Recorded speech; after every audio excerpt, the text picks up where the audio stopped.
Hello and welcome to Not So Awesome Reviews. Today we're looking at the Alice Angel from Bendy and the Ink Machine Series 1 action figures. And she is definitely the most frustrating, annoying one out of all of them because she cannot stand up well. I have to lean her body forward so she doesn't fall down. Her legs have to be kind of really close to each other, as you can see right here. And not only that, her microphone that she comes with, which is a nice, decent microphone, you know, just focus in on that. It's got some detail in there. Doesn't want to stand, and it came bent. It is like a rubbery piece, and I'm sure I can get it straight with some heat and cold water, but I shouldn't honestly have to do that, and it's frustrating that that happened. Now she can hold it, and I've been using it kind of as a crutch for her so she doesn't fall over, but it's really annoying. Aside from that, she does come with a little tape deck, which let's just focus in on really quick. You can see it does have a good amount of detail for being, completely white. It has rewind button. You can see the stop and play button. You can see where the actual tape would be in the speaker and everything. It's a nice looking piece for what it is. It's actually really nice. She can hold both of those in her right hand, though her left hand is open. She can't hold anything there. And aesthetically, I will say it does look nice. The half and half face looks really good. The teeth showing and all, like, kind of the face all bubbling on the left. Kind of got like a little half ring going on the top of her head and the horns coming out.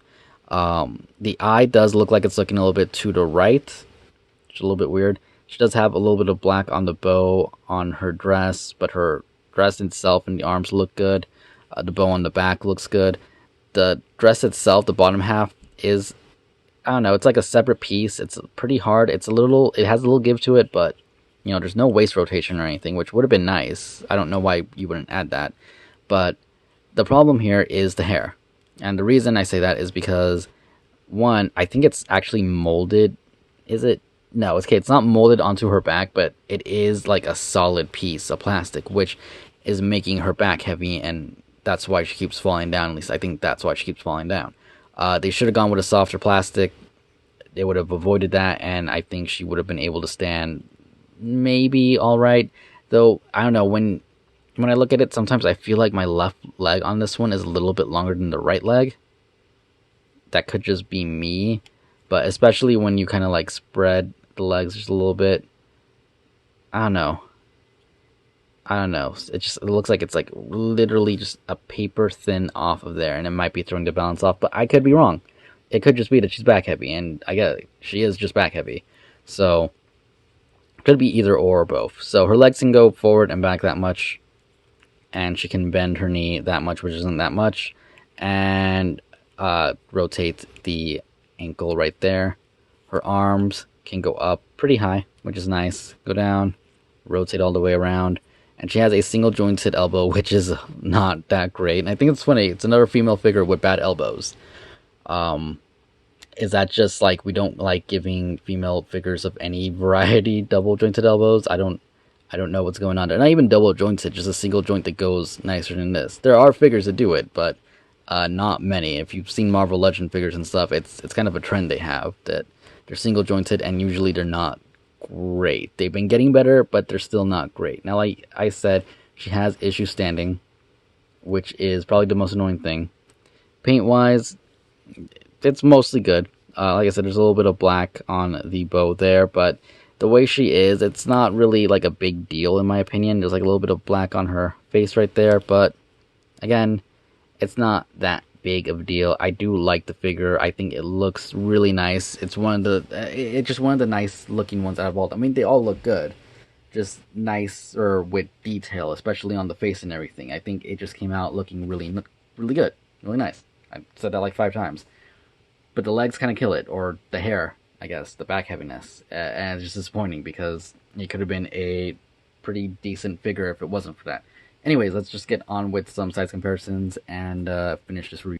So here she is compared to Bendy and Boris, and as you can see, she is a little bit shorter than Boris from the ears, though I feel like if she could stand up straight, she would be about the same size as him. Head-wise, maybe just a little bit shorter still, but I can't get her to stand straight, so I mean, I guess I could just straighten it out, hold it in my hands and see, but I just lazy. I don't know, but they do look good together. I'm not gonna lie. I am liking this line a lot. The more and more I see it, the black and white I do really like. Though, isn't it like a sepia color in the game? Sepia, is that the right word? Curd? Curd's not a word. Anyways, let's just move on here. For a quick size reference, here she is next to a Marvel Legends Iron Man. You can see she is a quite good bit shorter. And yeah, so overall, she's not a bad figure, though.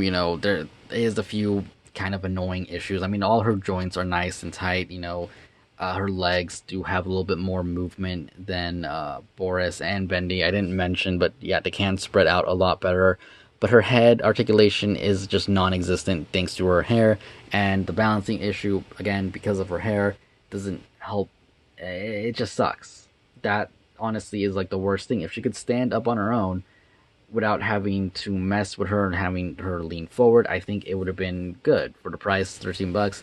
Really, not much you can ask for, but at least getting a figure to stand. I feel like that's one of the basic things you guys got to get down, is just to make sure it can stand on its own. And if it doesn't, then you fix it. The hair shouldn't have been as solid of a piece as it is. It should have been a nice, softer rubber. So, the weight distribution on it wouldn't have been as bad. At least that's how I feel about it. One thing I did forget to mention, she does have that little circle on her hand right there. And, yeah. Other than that, detail-wise, looks great. Articulation-wise, it works. There's no head movement, but it's good. I don't have a problem with it. Uh, Balancing-wise, horrible, but you can use the microphone stand, as you can see here, and it's easier to make her stand with that. So, anyways, that is my review for the Alice Angel figure from Bendy and the Ink Machine. Hope you guys enjoyed it. If you did, comment down below, hit the like button, subscribe for more, and I will see you guys later. Thanks for watching. Goodbye.